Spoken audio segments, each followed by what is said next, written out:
Hi everybody, Jorge here. And today I want to share with y'all one story that is very, very personal. And it's about one apparently casual, meaningless incident that had a huge impact on my life and my resilience and my faith in myself. And I think the story has so many lessons to draw from it, so I want to share it with y'all today. It happened 6 years ago at the beginning of my spiritual awakening and also around the onset of my first clinical depression episode. It happened in Barcelona, my home city, and it was the very unexpected experience of running a race.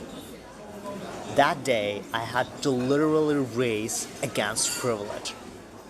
And today I want to share with y'all how, despite my compromised health at that point, despite my own expectations, and probably despite the expectations of the world around me, I won that race.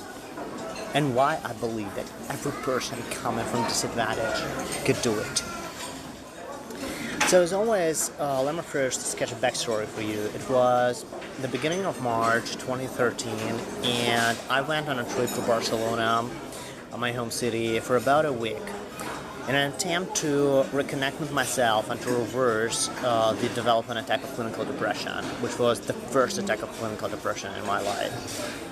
At that point, I didn't really understand mental illness. Despite having a formal medical education and having worked for 3 years in clinical practice by then, as an oncologist, fertility doctor, and general urologist, but I still had a very superficial understanding of mental illness and clinical depression in particular. And that understanding was confined to the notion about some neurotransmitters malfunctioning in a person's brain, most probably as a result of a primary genetic failure. And when that happened to me, I couldn't recognize anything else in my individual case, no matter how obvious things are in hindsight. At that moment, I didn't have enough self-awareness and enough emotional literacy to understand how the emotional context of my life at that point caused that clinical depression to happen. I didn't see why my clinical depression was the inevitable outcome of going through trauma in different spheres of my life for more than 10 previous years, for more than 10 years prior to that moment. And even though during those previous years, I certainly couldn't describe myself as a happy person, I hadn't had any symptom of clinical disorder either. You know, those debilitating symptoms that disrupted my everyday life, that affected my body. So I had been miserable, but I had lived in denial of my trauma, in denial of my true feelings, in denial of my real story for so many years. Because as a teenage boy, I hadn't been supposed to talk about those things. And every time I had tried to talk about them, because I thought they were important, with anyone, from my family to my peers to anyone who I had seen as worthy of my trust, all I received was shaming and passive aggression. Because I was making people uncomfortable with my honesty and my vulnerability. So by the age of 25, I was a perfectly macho man on the outside and a totally broken person on the inside. And here were the sources of my misery. I was working in the profession that I had never really wanted to work in. And the profession that, aside from that, in the country where I lived, would never allow me to get out of poverty. Being a fully licensed physician, I was living hand to mouth, barely making ends meet, and making most of my income in the form of tips. Because Russian healthcare was a systemically corrupt and wretchedly underfunded industry where legal salaries were just unlivable. And I was also living with my unused creativity that was eating me up from the inside. I was living, feeling how my real potential was being increasingly wasted as time went by. Because where I lived, there was no opportunity for it. Just so you understand, I was living in post-Soviet Russia, the country whose culture had always felt foreign to me. Even though I'd been born there and grown up there, the culture of scarcity, blame, shame, greed, disconnection, empathic failure, the culture of hypocrisy and corruption, the culture defined by the oppression and trauma of generations before me, and the culture inflicting oppression and trauma on my generation and the generations to come. That culture showed no hope of improving in the foreseeable future. And that culture allowed absolutely no space for people like me to ever actualize ourselves. And even though those hard realizations had been creeping on me over many years, through many different experiences, it was only at that age, 25, that clinical depression finally broke out.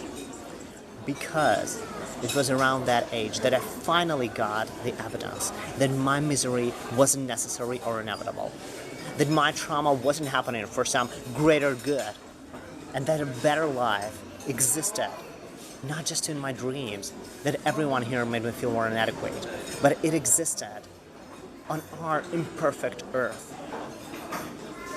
Because 5 months before that onset of clinical depression, I'd had this life-changing experience of my first trip to Spain. The trip that had truly divided my life into before and after, that brought me face to face with my own truth and my own worth. The trip that showed me how much possibility the world held outside my confined horizons in Moscow. The trip that gave me palpable evidence of the kind of life I needed and deserved to live. The kind of life that just wasn't possible back there in Russia.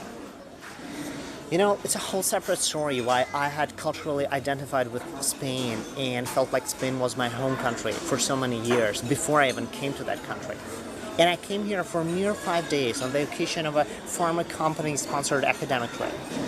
But the point is that once I stepped my foot on that land, once I came to Barcelona, from the very first minutes of being there, this feeling of being at home, this feeling of true belonging and freedom, this feeling of being in the culture where I could walk through life wholeheartedly without constantly having to armor up or wear masks hiding my vulnerability.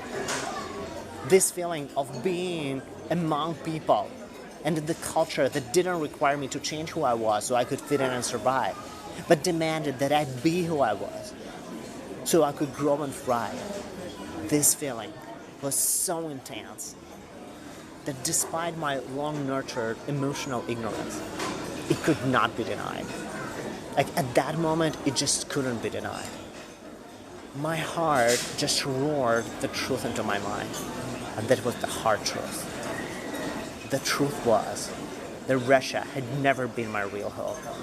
Russia had been a jail where I'd been trapped in poverty, trauma, and depression for no fault of my own, and where I would remain trapped for the rest of my life. And all of that happened because of circumstances beyond my power.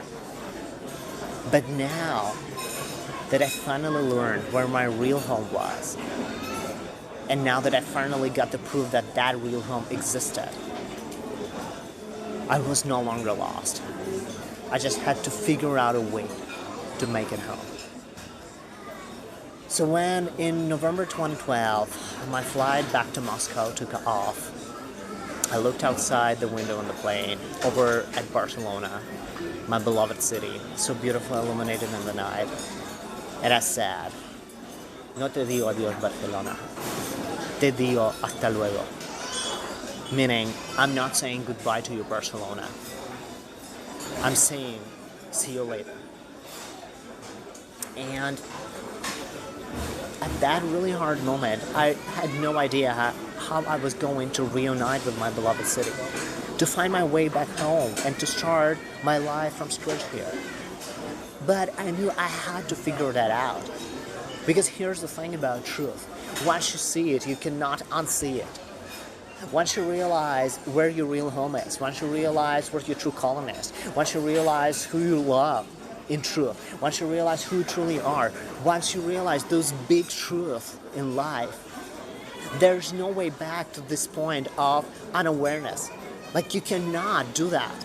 You cannot just come back to that, condition of denial, no matter how many years you have lived in it previously, And so when I realized where my true home was, when I realized that it was in Spain, when I realized that this was the place in the world where I could grow, where I could thrive, the place where I needed to be, the place where I belonged, then the question became, how could I do this? Like, how could I do this? How could a poverty-stricken guy from Russia find a way to move to Spain or any other Western country, even with a university education and great language skills? How could I, a person making a maximum income of $400 per month, a person having no prospect of significantly growing that income in the foreseeable future because of the state of the industry and the state of economy in the country where I live, a person, having no better employment opportunity outside that industry in that country? How could I afford moving to Europe? Because in order to make that happen, I would have to fork out a lot of money that I simply couldn't earn. Because unlike in Russia, where I lived with my parents, in Spain, I would have to rent a place to live. In Russia, it never even occurred to me because in Russia, kids live with their parents like long way into their 30s and their 40s because real estate here is very costly and people are poor. So they can't afford just to move away from parents and sometimes even from grandparents, as people do in the West. But in Spain, I would have any way to rent a place to live. Then I would have to pay for 1 year of bureaucratic procedures required to get my diploma and my degree recognized. Then I would have to pay for 1 year of full-time prep courses in medical science and the Spanish language in order to pass exams to Spanish residency. And since those courses were intense and required a full-time investment on a daily basis, during that first year, I wouldn't be able to work even part-time and make any money. All the while having to pay rent, buy food, buy transit tickets, buy insurance, and pay other bills. And only if I passed those exams after that first year, which was nowhere near guaranteed, but only if I passed those exams, I would be able to get a residency job and then start generating income on my own. So the reality was that if I chose to stay in the medical profession and pursue medical career in Spain, that would be a surefire ticket into a stable, predictable, economically secure middle-class life in the long haul. But in short term, it required the expense that I just couldn't cover, no matter how hard I worked in Russia. And here was another time in my life when I felt what a real thing privilege was, because all of my university mates who emigrated successfully to pursue medical careers in Europe or the US, and there were just many people, all of them did so with the financial support of their families. And I didn't have the family that I could count on financially, or most importantly, even emotionally, because there was always lack of empathy in my family, which was far more important than lack of money. And when my parents first heard my thoughts about emigration, my thoughts about the possibility of building a medical career abroad, I received such a shitload of shaming and judgment and hate. Like, who did I think I was? Like, I was crazy. Like, I was betraying my motherland. Like, I would never amount to anything better than cleaning toilets in the West. And that was the reaction of my parents to me sharing my experience of true belonging when I came back from Barcelona. Joy is the most vulnerable feeling. And I should have known better than sharing it with my parents. Because I had grown up with them, and I knew that they were dysfunctional and narrow-minded and hateful. I knew there were people who, just like so many Soviet people, allowed their entire lives, their entire careers, and all their relationships to be defined by shame, scarcity, and their byproducts, judgment and hate. That was the internalized political and economic oppression that so many people of their generation had. And so, of course, as parents, they were never supportive of my dreams, of my ambitions, of my gifts, and my creativity when I was growing up. And I still believe they were doing the best they could with the tools they had. But no matter where you live, you've got to understand that having a loving and caring family is privilege. It's not what everybody has. And so, as I was sitting on that plane, with a heavy heart, knowing that I had to move to Spain, and realizing this as my existential need, not as some fancy, but as an existential need. That was the truth.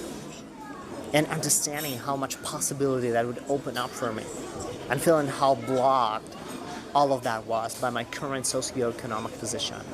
As I was sitting on board at midnight flight, there was already one idea in my heart and my mind about how to make that dream happen. That was a very daring and very risky idea. That was the seed of what was eventually meant to grow into the biggest creative project of my life so far. That was the idea of my book, Souls of Silence. Because here's the thing, those 5 days spent in Barcelona were not only the first time in my life where I felt true belonging. It was also the first time in my life when I came to Big Europe and saw how strikingly different social reality there was. How different it was from what I had been conditioned to see as inevitable and immutable in Russia. Things like poverty, classism, racism, homophobia, corruption, division, disengagement, distrust. Those 5 days opened my eyes to so many aspects of intersectional social justice. And so when that happens to you in a stunning, breathtakingly beautiful city, famous for inspiring all sorts of creatives for centuries, that's special. And so my own creativity, after being woken up to life in that city, it finally came out after years of silence and trauma. And it whispered into my heart, I have a story to tell. Make no mistake, guys, I don't believe that this creative idea came from me. I rather believe it came through me. I do believe that all creative ideas have a divine source, and we humans are just vessels through whose hearts, minds, and hands those ideas are being brought into life. And that idea probably chose me as someone who had been painfully familiar with social injustice and depression and lack of empathy more or less his entire life. That idea chose me because the story it wanted to tell was the story of dreams triumphing over trauma and depression, the story of love triumphing over shame, and the story of faith triumphing over death. I didn't really take this idea seriously right off the bat. My creative background was very humble at that moment, and it had been in music, illustration, and a little bit of commercial copywriting. But I had never thought of myself as a writer of fiction, writer in the big sense of the word. I hadn't written a short story by that moment. I only had written a handful of medical articles in Russian, and those were published in local journals. And I also had written a couple or maybe a few research abstracts in English submitted to European conferences. But it had never, not in my wildest fantasy, occurred to me that I would one day write a story. A screenplay or a novel, or even a short story. And here's the thing, it had to be written in English, not my first language.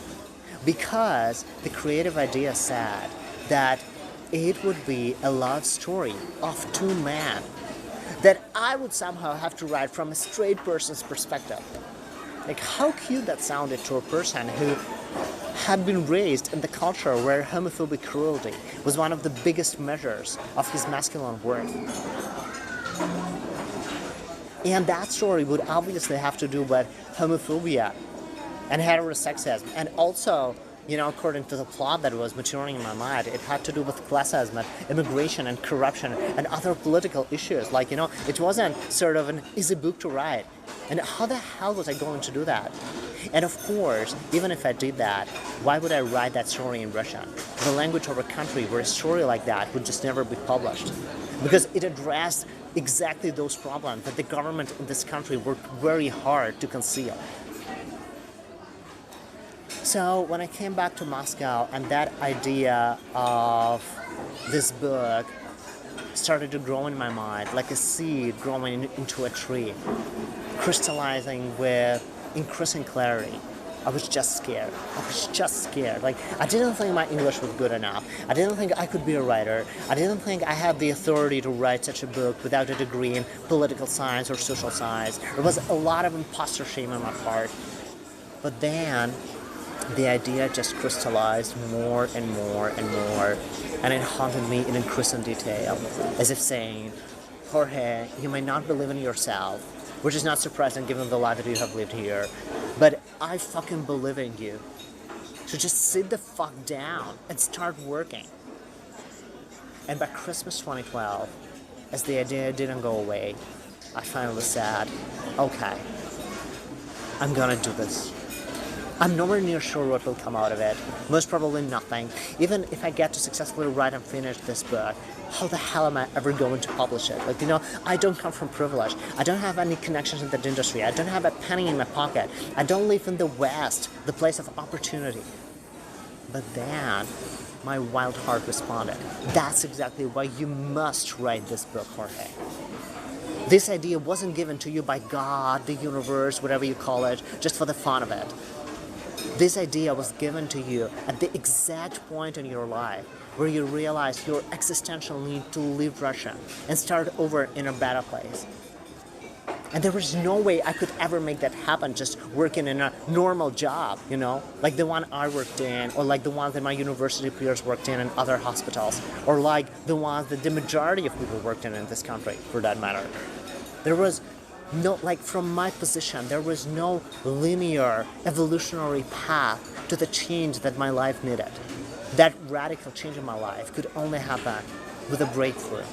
And whether I liked it or not, in the absence of privilege, this creative idea, in its complexity and controversy, was the only opportunity in my life to bring about that breakthrough. There were no guarantees that I had to be all in, invest in myself fully, despite overwhelming odds. But I felt that I just had to do it. It was an imperative that came somewhere from deep inside of my heart. So in December 2012, around Christmas, I made my first notes for the book on my iPad, and in January 2013, I sat down and started writing the manuscript. Make no mistake, I was still living in my oppressed reality in Russia, but boy, what an unprecedented inspiration did I feel. This idea of this book, it was challenging, but at the same time, it was so great. So when I made this daring choice to collaborate with it, it showed up in full glory. It was like I could literally feel its breath coming from my heart, through my mind, through my hands, as pages and chapters of elegant English prose just spilled on my computer's keyboard. There was one problem though. I'm not good at estimating time. I had never been. I just suck at estimating time. This part of my brain, unlike the creative part, is obviously wretchedly underdeveloped. So the weeks of January passed.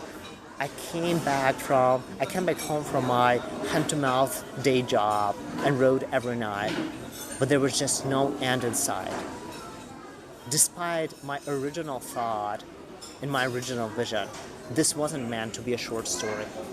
It was a fucking novel, and its big plot was just starting to unfold. But here was the problem. I just didn't understand that in order to be creatively productive, especially when we embark on such a serious and big project, we also have to be super vulnerable. No matter whether you write music or fiction or make any other kind of art, you have to fully connect with your own emotions in order to tell a story that connects and resonates with other people. That's the mechanics. That's how storytelling works. You cannot, make it work some other way. You cannot make it work without vulnerability. So, in my particular case, what that meant is that I, as the guy raised in the culture of emotional ignorance, the guy who had been shamed his entire life for any manifestation of vulnerability, the guy who had been taught to never talk and never think about his emotions, I had to connect with my own emotions in order to tell that story that this creative idea brought. I had to put myself in the shoes of my protagonists and leave their stories as my own, even though they were so different from my own. And another aspect of vulnerability here, I also had to believe in the change that telling this story would make in the lives of other people and in my own life. So I had to lean into vulnerability full time. And the rub is, when you live in a country like post-Soviet Russia, the country whose culture is defined by oppression, trauma, corruption, scarcity, then vulnerability here is literally a threat to survival. And in a country like this, like, you have to walk through life armored up. So that's why when I came to Spain, my whole I was feeling like a different person, because there at home in Spain, like, armor was neither rewarded nor required. There in Spain, I could live wholeheartedly. I could walk through life wholeheartedly. But in Russia, it was a threat to survival. So that's why I had so much armor, but by that point, and that's why it was so hard for me to connect with my emotions. So of course, I also put as much armor as I could around my writing. I told no single person about it, just as I told no single person about my dreams of emigration. The reaction of my parents was enough for me, all this hate and shaming and judgment, and I knew that the majority of people would react the same way. And I had enough of judgment, shaming, cynicism, and passive aggression over my entire life. I couldn't risk allowing it to hurt my collaboration with this amazing creative idea, but I still couldn't downplay this heightened level of vulnerability that the creative process itself required. And that's why clinical depression kicked in shortly. Because in February 2013, when I was slightly more than a month into writing, two unexpected events hit right at my vulnerability. One of them was the confrontation with ubiquitous and notorious corruption in Russian police in the wake of a car accident, and that confrontation devastated the entire savings I had made over half a year of working. It just obliterated that money that I had earned and amassed penny by penny. And just a few days after that, there was a confrontation with the same oppressive and corrupt culture in my job, where my supervisors came up with a scheme to impose upon me a new unpaid shitload of paperwork that had nothing to do with my duties as an attendant physician, nor with my official position as the research fellow in that clinic. Because on paper, I was a research fellow. I worked and I made my tip money as an attendant physician unofficially, just like the majority of attendant physicians in Russian academic clinics do. Because the administrations have this policy, they don't hire officially most of the time, so that the workers cannot be protected by the employment law, so they can be kept in the conditions of semi-slavery. And since official salaries are visible, and you anyway have to make 90% of your income through under-the-table payments, be it voluntary tips like I receive from my patients, or compulsory bribes that practice surgeons extorted from patients for treatments officially covered by state-guaranteed insurance. It doesn't matter. Since black money comprised the majority of healthcare workers' income anyway, people agreed to get employed unofficially. And the healthcare system was corrupt to the marrow of its bones. The minority of people who held positions of power and who benefited from corruption and the major cash flow in that system were, quite unsurprisingly, culturally licensed to treat the majority of workers like me, eking out a living, like slaves. And that's the organizational culture in Russian healthcare as the entire industry. It's not about one particular academic clinic where I worked. My university mates working elsewhere reported the same. That's why so many left the country and pursued medical careers abroad if they could. But I couldn't. I didn't have privilege. So over my previous residency years, I had been conditioned to accept being treated like a slave, to accept fetch and carry jobs, to accept every burden of unpaid paperwork from my supervisors. All the while, they would go to surgery rooms and make black money that I would never have access to. Because, I would have never access to surgical practice, because surgical practice was the way in which you could make money bigger than tips. And I wasn't allowed to that because I didn't come from privilege, because I couldn't bribe them in order for me to be allowed into surgical practice, because I didn't have familial connections with some of those members who were already allowed there.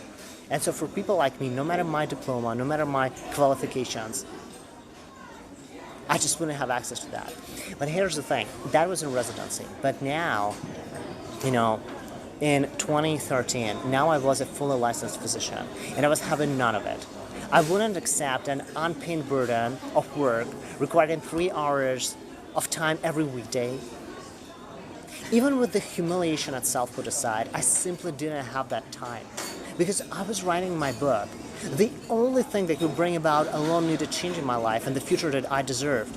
Just being a slave and pleasing my bosses and doing everything they sort of ordered me to do wasn't going to bring about any change in my life.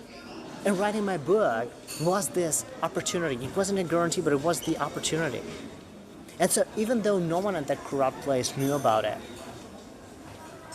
no one knew about it, for sure, I didn't have any more of available time that I already spent there,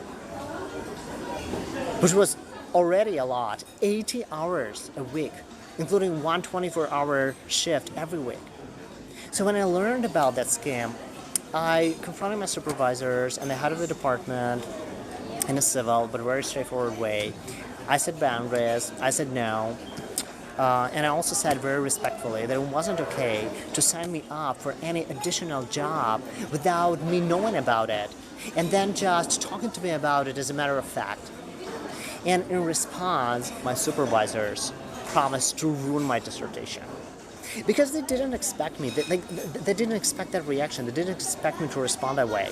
I was the outlier, I was the troublemaker, I was subverting the system, I was someone who didn't accept oppression and corruption, and they hated me for that.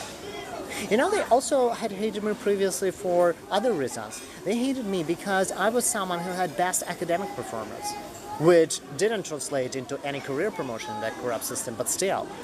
I was someone who got best feedback from patients and who also got biggest tips as a result. Because in my medical work, just like in any work I had ever done, I put delivering quality first. And when it comes to healthcare, let me tell you, this is freaking important. And delivering quality, like working with people and with their health, with responsibility and empathy and integrity, it was completely countercultural in Russian healthcare system, the system where mismanagement, malpractice, and even basic medical illiteracy were common, even from credential specialists, which is of little surprise because the majority of them got their degrees and their positions through bribes. So someone like me just didn't belong there.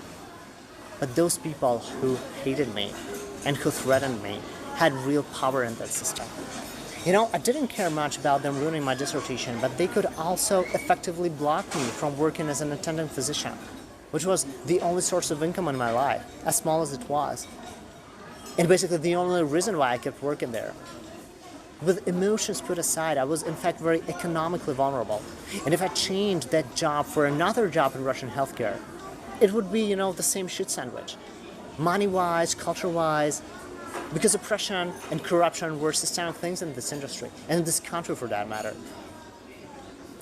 But here's the thing.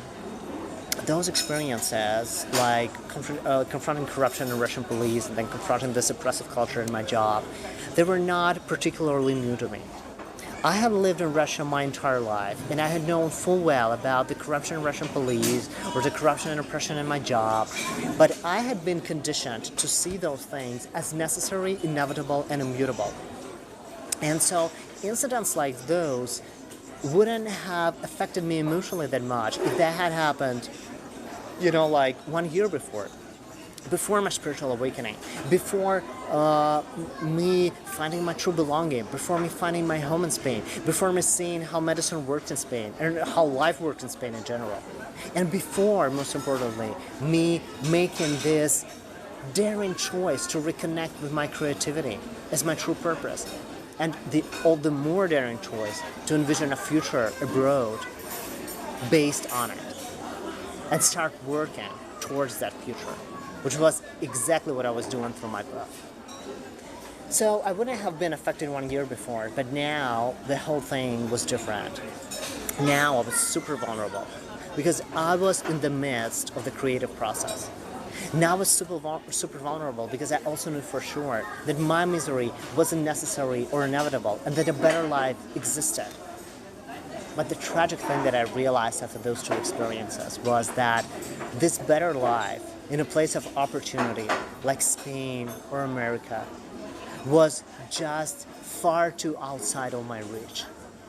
There was a hope that that life could be brought about through my book if I finished it one day.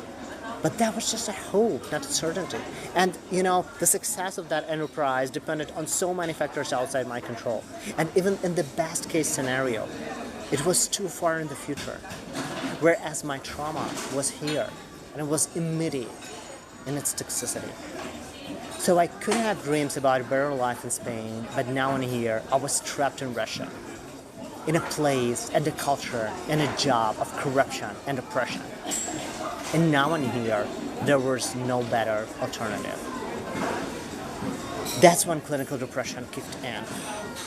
At that moment, I was so much focused on the writing that I couldn't even see the link between those traumatizing events and the onset of my symptoms. It was the first episode of clinical depression in my life, and I thought that I was just having a flu. My focus was on writing, on productivity. I felt like I had to write as much as I could every day. So I put that pressure on myself.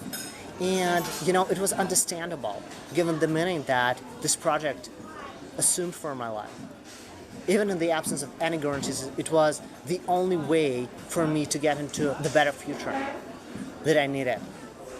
And it's exactly in the writing where I first felt that things were going downhill. My inspiration that was so big and so huge and so unprecedented, it started to wither. And so did my productivity. Slowly but steadily, the metaphorical fluency of my prose gave way to stuttering sentences, struggling to find the right words. This was this increasing numbness inside of me that no longer allowed me to feel with my protagonists. And taking a break for a few days just didn't help. Around the same time, bodily symptoms crept in, My appetite faded like it never did. I had always had a voracious appetite, No matter how upset I was, no matter what happened, my appetite was among those functions of my body that were never affected. But now it started to fade. I started feeling this numbness when it comes to the taste of food. And, and my appetite, it also, it sort of died off. Also, my libido completely disappeared, which is all sorts of weird for a guy at the age of 25 with his overspilling testosterone, And unlike constant fatigue, those symptoms could not be attributed to a flu. And importantly, during those few days when I took a break from writing and tried to relax, quote unquote, I clearly felt one of the most typical symptoms of clinical depression, the inability to feel joy from anything, including the things that had unconditionally given me joy my entire life, like learning Spanish or writing and playing music. Now there was nothing but an increasing numbness and hollowness inside of me. By contrast to a popular belief, clinical depression is not sadness or grief. Clinical depression is most of all numbness. It's like this black hole that opens up inside of you and that sucks in all your emotions and all your thoughts with an overwhelming gravitational force until there's nothing left, until your soul becomes a hollow, barren, burnt-out desert. It didn't happen in one day, of course. The disease creeps in over weeks. And it also impairs your memory and your concentration. It distorts your thinking and your perception. It drowns you in morbid but increasingly overwhelming thoughts about your uselessness and worthlessness and hopelessness and powerlessness. And sure as hell, it obliterates any creative inspiration you may have previously had. So, at the beginning of March 2013, I had a complete writing block. I found myself just staring at the blank computer screen and the blinking caret, unable to write one sentence. At about 20% of the plot, my novel came to a complete halt. I didn't understand my clinical depression at that point. I didn't see its psychogenic roots so obvious in hindsight. But one thing I did know for sure is that I had to continue writing at all costs. I had to finish that book and to find a way to share it with the world. Because no matter how elusive that hope was, it was the only opportunity in my individual life to get out of oppression and trauma and move to the place and the kind of life where I could truly actualize myself. So if depression became an obstacle on that path, it had to be fought at all costs. The cost of antidepressant drugs appeared too high to me at that point. Of course, in Russia, I had no insurance in this regard, and I would have to buy those drugs out of pocket. But it's not even their price, their monetary price, that scared me the most. I believed that they would permanently damage my brain. And my brain was the instrument of my creativity. And I already, at that moment, I already realized deep inside of my heart, I still didn't have the courage to say it to myself, to sort of put it in words, but I already knew it, that creativity was my purpose. It was my true calling. It was the basis for the kind of future that I wanted to build abroad. I didn't really want to move abroad and pursue a medical career there. I didn't want that, even though superficially it looked like that. But deep down in my heart, I wanted to build a future based on my creative gifts. That was the kind of profession, the kind of professional ambition that I envisioned for myself. And so, as my brain was the instrument of my creativity, I just couldn't allow anything to damage it. And I thought that psychoactive drugs would do that, which was false. But I had, a lot of ignorance about mental health at that point. And I also had another bullshit notion. Still not seeing its psychogenic roots, I believed my depression to be bipolar. Meaning that it didn't stem from the external trauma, but it stemmed from some primary genetic failure in my brain. And this kind of bullshit is a characteristic symptom of depressive thinking, because patients in clinical depression, they would rather think that something is wrong with them or within them than just acknowledge the reality, the obvious reality that something wrong happened to them. That's how depression works. And, since in bipolar, manic and depressive phases start and regardless of external events and often resolve without treatment, I thought that my bipolar depression, as I saw it, bipolar, quote unquote, would just go away by itself, like a flu. I just needed to wait. But I also realized that I had to, restart writing as soon as possible, so I couldn't wait for too long. So in order to accelerate my recovery, instead of this invasive, scary medical therapy approach, I decided that I should go back to Barcelona for a few days. I decided that in order to give my chemically struggling brain a hard reset, to regain the inspiration for my book, I should go back home to my beloved city, to the city that had given me that inspiration in the first place. I believe that would sort of heal me. And in retrospect, I see what a tragically naive thought that was, and how much it stemmed from my total misunderstanding of what was going on with my mental health.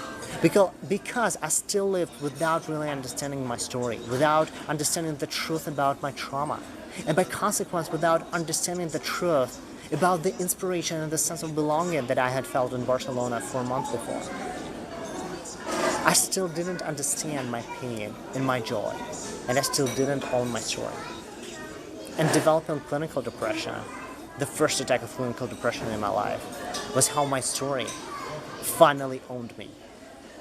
Because that needed to happen for me to finally turn things around. So I took a 1-week leave from my shitty job. That's one of the very few perks of being unofficially employed. You can take a leave anytime, and of course it's always unpaid. My visa from the previous trip was still valid. It was also the beginning of low season, and you know, airfare and accommodation were pretty cheap, affordable even for my staggering budget.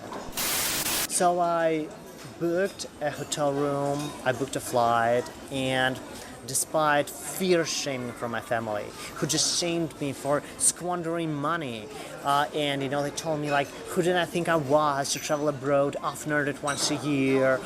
The bullshit here, of course, was that I didn't spend their money. I was spending my own money, the money that I earned through my hard day-to-day work.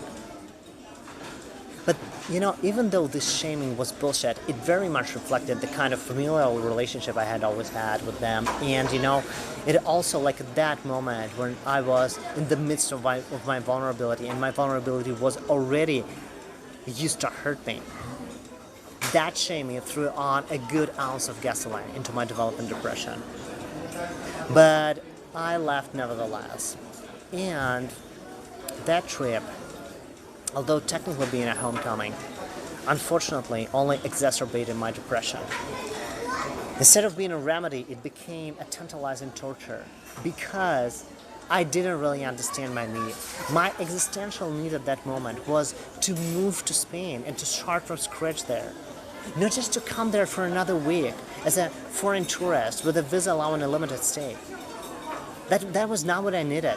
So when I again found myself in Barcelona, my beloved city, but I found myself there as a foreigner, I felt like a prisoner, allowed to walk around to the free world, but just for a few days, handcuffed and escorted by a guard.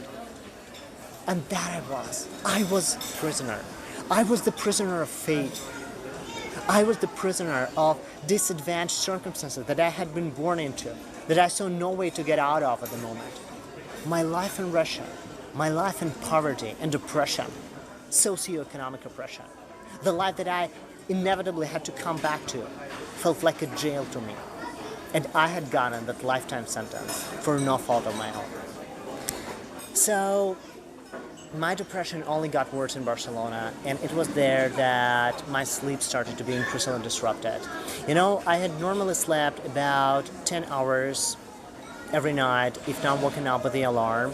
On weekdays, of course, I was woken up earlier with the alarm, and I hated early awakenings. I hated to get up early. That's not how my body works. And I had to get up very early because of the huge time that it take for me to commute to my job. It was located very far. Like, Moscow is a huge city. I had to cross half the city, and it was daily commute and traffic jam, so I had to get up very early, and I hated that. But if not woken up with the alarm, I could just enjoy sleeping, and I just enjoyed some 10 hours of a sound, healthy sleep. But now my sleep shrank to 3, at the best 4 hours, and those hours were full of nightmares. So I woke up at dawn in my hotel room, and instead of feeling this zest for life, this joy of being in my home city, I just drowned in a whirlwind of morbid thoughts. Thoughts saying what a useless, worthless, powerless, a hopeless, unbelonging, unlovable person I was. That's why the majority of suicides happen in the morning. It's the hardest time for people on clinical depression. That's how brain chemistry works. No matter if depression is bipolar or psychogenic, brain chemistry is still affected when people are in clinical depression, and that's why psychoactive drugs are indicated no matter the origin of depression.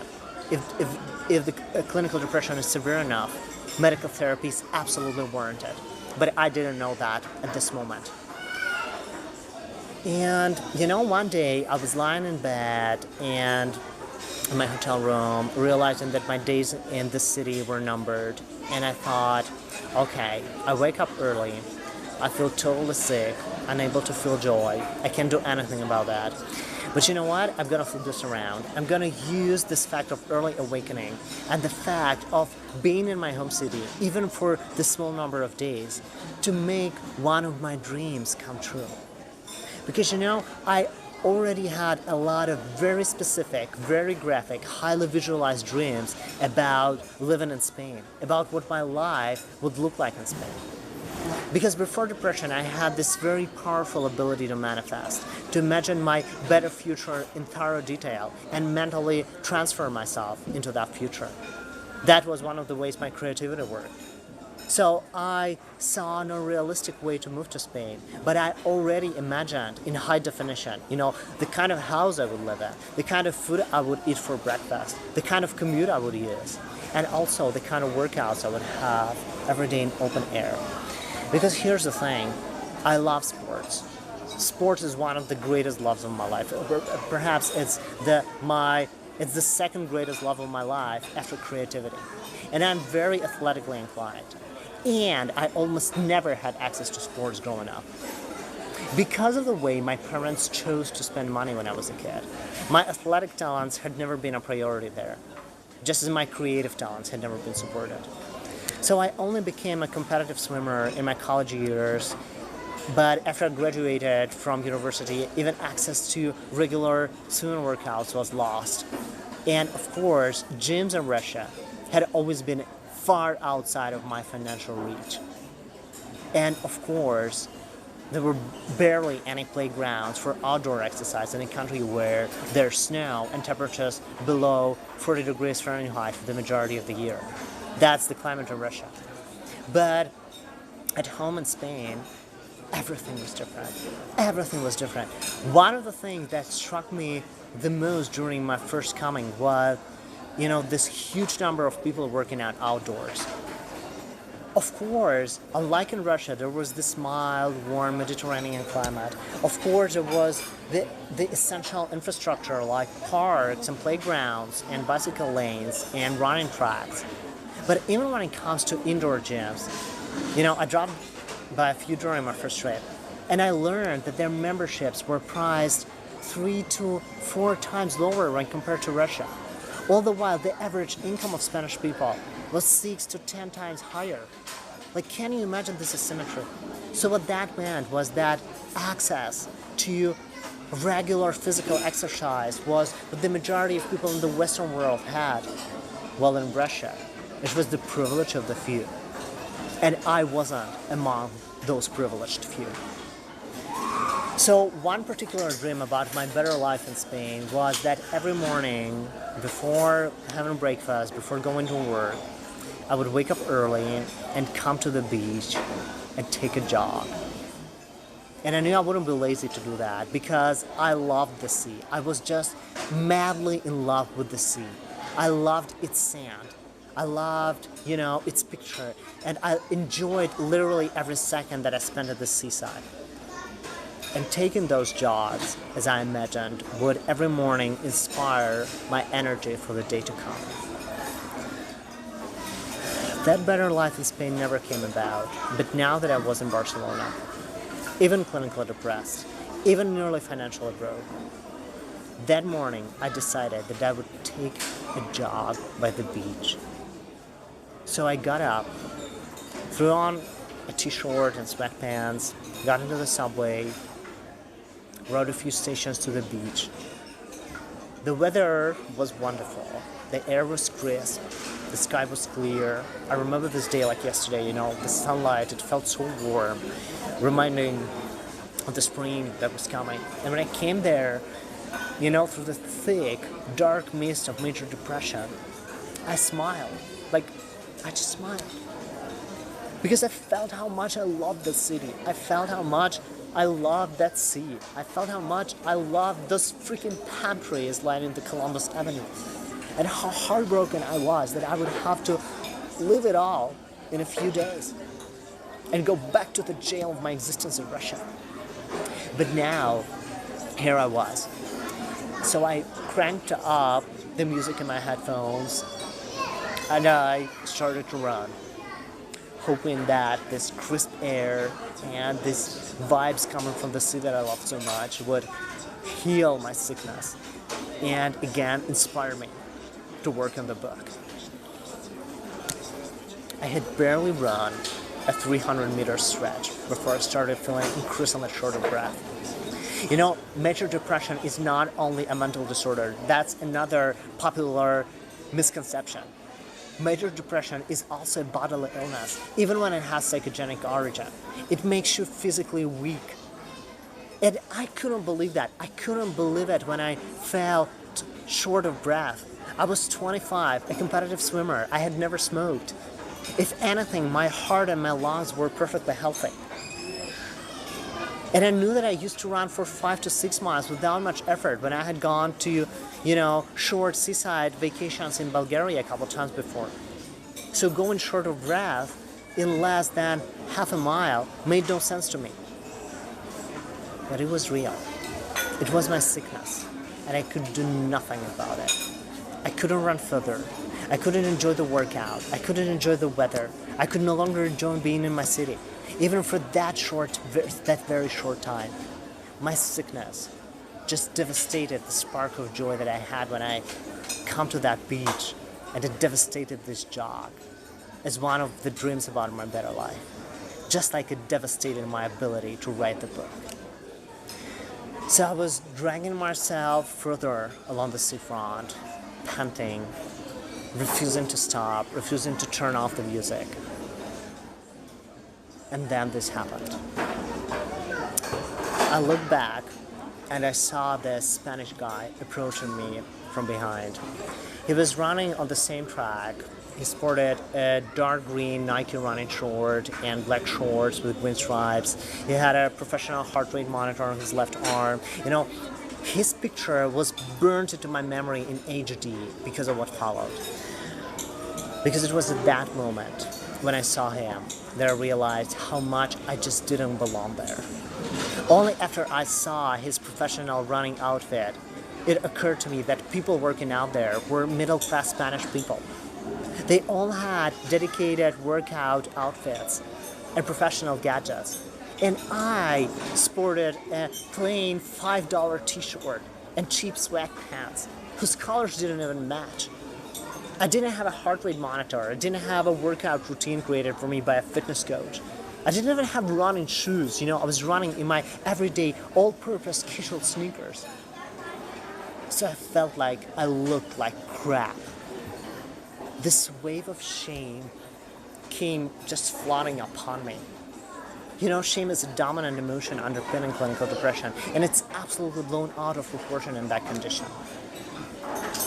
So in a matter of seconds, as that guy came rushing towards me, I thought that I just couldn't measure up to the Spanish people that I had believed I belonged with, and that I would never be able to integrate into Spanish society, that I would be always seen and treated as inferior, second-class citizen. And my overwhelming feeling of scarcity at that moment was not only triggered by that guy's outfit, but also his body. He was my age, but he was taller, much taller. He was tanned, he was lean, muscular, he had this thick black hair, attractive facial features. His was the picture you see in fitness magazines, except it was real, not photoshopped. So, he had the kind of body I had always dreamed to have. He obviously lived in this country and probably had been born there. His Spanish, unlike mine, was probably perfect. And he was probably middle class, and he probably worked in a job that not only allowed him to be working out at 9 a.m. on a weekday, but also afford all that athletic gear. He obviously wasn't working in a job like mine, 80 hours a week in the conditions of semi-slavery, eking out pennies, living in food insecurity. So I didn't know the right word at that moment, but today I understand that for me, that guy personified privilege. He had all those unearned advantages that I didn't have. Class, place of residence, physical appearance, access to opportunity. And unlike me, who was panting and barely dragging himself forward along the track, that guy moved fast and smooth. Of course, his legs were longer than mine because he was taller, but his health was obviously not compromised by clinical depression. And in a brief 10 seconds, as those thoughts flickered through my mind, he just he just speeds past me, and I realize my weakness, my sickness, and my disadvantage. I feel like a worthless, useless, hopeless piece of shit. And I'm about to give up. And I'm about to stop. And then this voice rises from somewhere deep, deep inside of my heart. And this voice says, "You know what, Jorge, this is unfair. This guy has outrun you by now. But this is not a fair race. He has unearned advantages, and you have so many circumstances dragging your back. But your real job right now is to make sure that you don't lose this race anyway. So pick yourself up and catch up with him." I'm like, what? Like, catch up? I'm panting. I'm sick. My legs barely hold me up. I feel like I'm going to collapse to the ground if I continue running. And then the voice responds, "You gotta keep running anyway.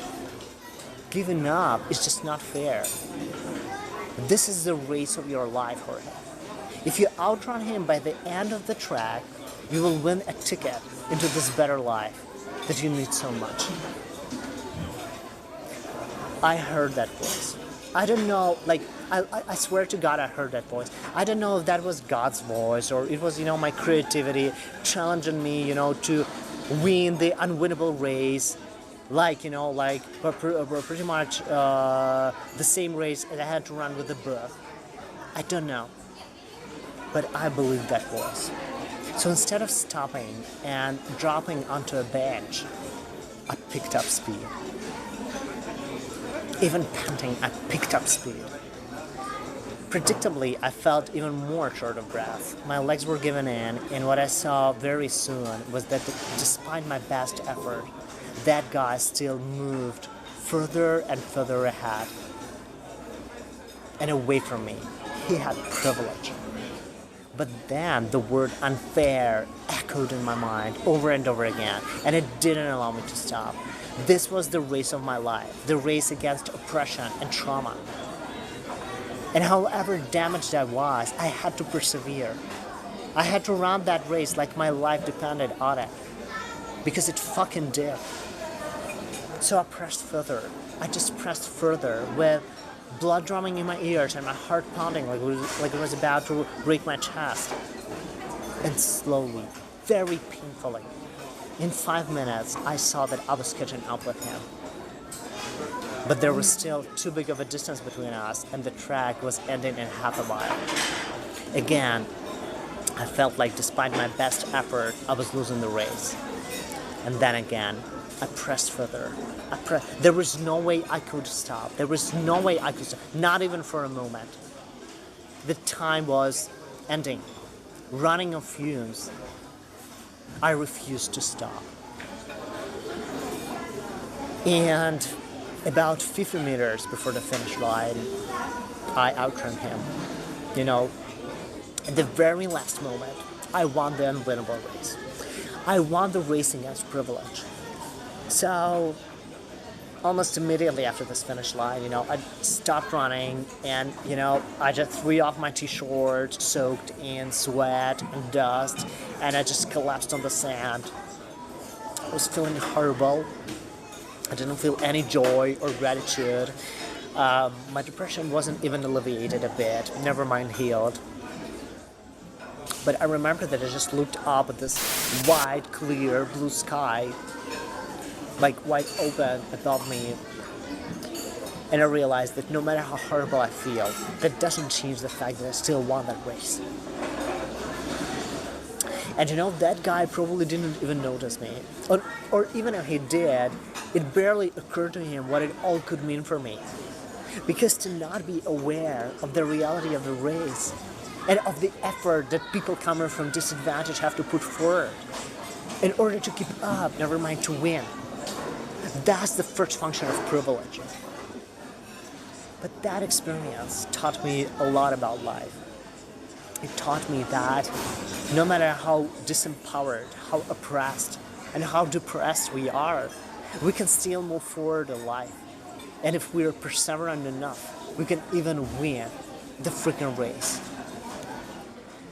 So, a follow-up story 6 years later, today, I'm still living in Russia, still living hand to mouth, and economically even worse than I lived back then because the value of our local currency shrank twofold in 2014 following the slump in crude oil prices. The economy here is very much dependent on crude oil, and so the buying power of our money also decreased. So, economically, far worse than I was 6 years ago. And another follow-up, I finished my book.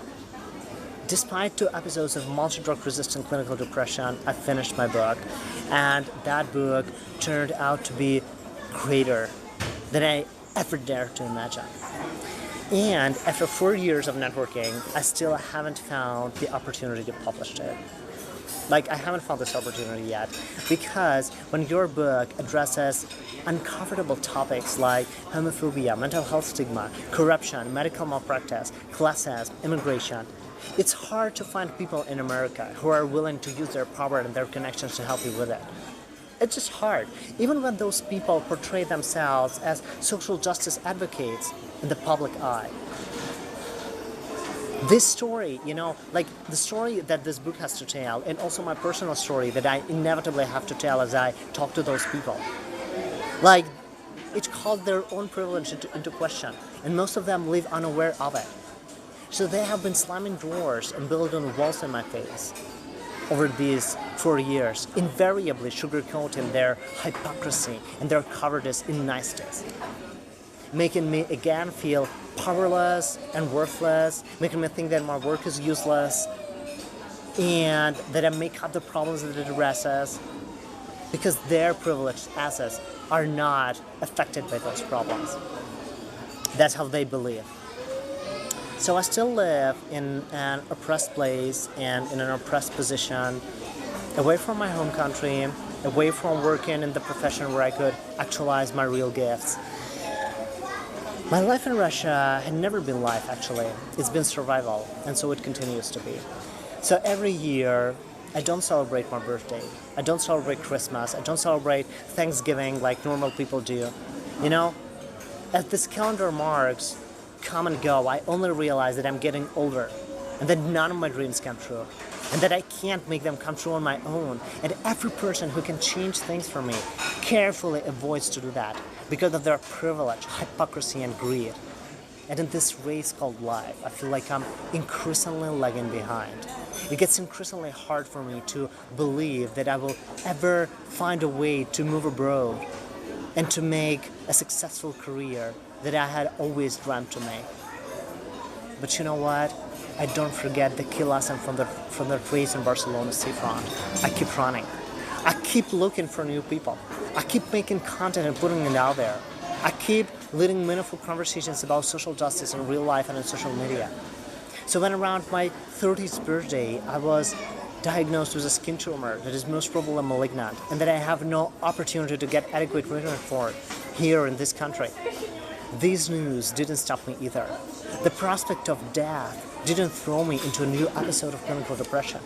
Of course it was a new trauma, as if I hadn't had enough already in my life. And after a life like mine, dying from cancer in my 30s, and not because it's untreatable, but because I don't have access to adequate healthcare, it's tragic and it's unfair.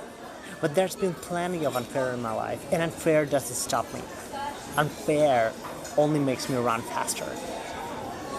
And I don't know if I'm going to win this race. The race against my cancer, the race against classism and privilege in the American creative industry that blocks my career. The race against my age that is becoming an obstacle to this career that I was meant to make. So many odds are against me. Even with my physical health, living with this tumor is like having a ticking bomb in your body. So I'm not sure I'm going to make it to my next birthday. And even if I do, again, there won't be anything to celebrate if I stay in this country. Nevertheless, I persevere. Because I'd better collapse and die on the track than leave the race. I'd better die right here than give up and then come to the end of my life asking myself, what if I kept running? So, the takeaway message from this obviously hard story is if you don't come from privilege, remember that you're still allowed to race. Even though other people have a huge head start and it's not a fair race, you're still allowed to run it, and its outcome is still not predetermined. So keep running, even though you have to put forward so much more effort than those who have privilege. Keep running, even though they are unaware of their privilege, or even when they use their privilege to put hurdles on your way. Keep running until your last breath. You never get any guarantees in the race called life. But remember that rock bottom has built more champions than privilege ever did. So I do hope you take this story constructively. Thank you so much for your time. It's been a huge lot, and I don't take your time for granted. Thanks for joining me today and for staying with me in this very hard story. I'll be grateful if you leave me a comment. Let's have a conversation. And also, if you find this story inspiring and helpful, please share it with your friends. I'll see you next time on Heart Heroes YouTube channel. For now, be brave, show up, stay in the race, keep telling the truth, and take care. Bye.